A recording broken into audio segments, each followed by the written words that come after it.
कृपया आपण शेकापचा मागच्या बाजूने पनवेलमध्ये वर्धापन दिन मेळावा आहे आणि यात अनेक मान्यवर या फक्त जिल्हाध्यक्ष माफ करा मंचावर आता थोड्याच वेळात उपस्थित होणार आहेत। तर राज ठाकरे देखील यात सहभागी होणार आहेत। विनंती आहे की त्यांनी व्यासपीठावर यायचं आहे।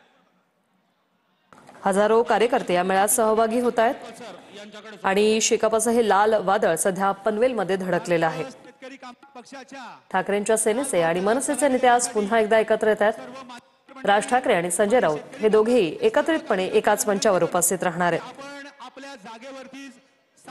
शेकापचे सरचिटणीस जयंत पाटील यांच्यासह महाविकास आघाडीमधील दिग्गज नेते देखील शेकापच्या या वर्धापन दिनानिमित्त शुभेच्छा देण्यासाठी उपस्थित राहणार आहेत। थोड्याच वेळात हे नेते या ठिकाणी दाखल होणार आहेत। आज शेतकरी कामगार पक्षाचा 78वा वर्धापन दिन आहे आणि या निमित्त नवीन पनवेल येथील गुरुद्वारा शेजारील मैदानात भव्य मेळाव्याचं आयोजन करण्यात आलेलं आहे।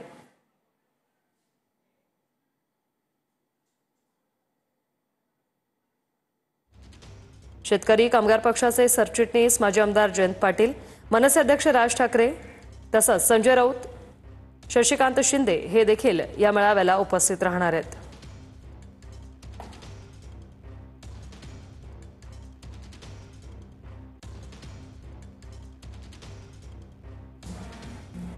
महाराष्ट्राच्या हितासाठी राज ठाकरे यांचे स्वागत आणि त्याच्या भूमिकेला आमचा पाठिंबा। विचार मंथन फक्त शेकापच्या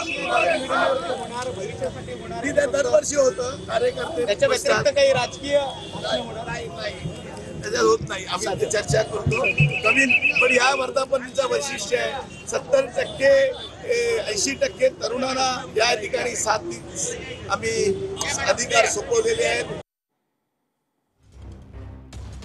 तर हे शेकापचं लाल वादळ जे आहे ते पनवेलमध्ये धडकलेलं आहे। शेतकरी कामगार पक्षाचा मेळावा कार्यकर्त्यांसाठी खरं तर हा पर्वणी आहे। थोड्या वेळापूर्वीची ही दृश्य आपण पाहतोय। या मेळाव्याला आता सुरुवात झालेली आहे। मोठा सभामंडप असा उभारलेला आहे। हजारो कार्यकर्ते बसतील असा भव्य दिव्य असा हा सभामंडप उभारण्यात आलेला आहे।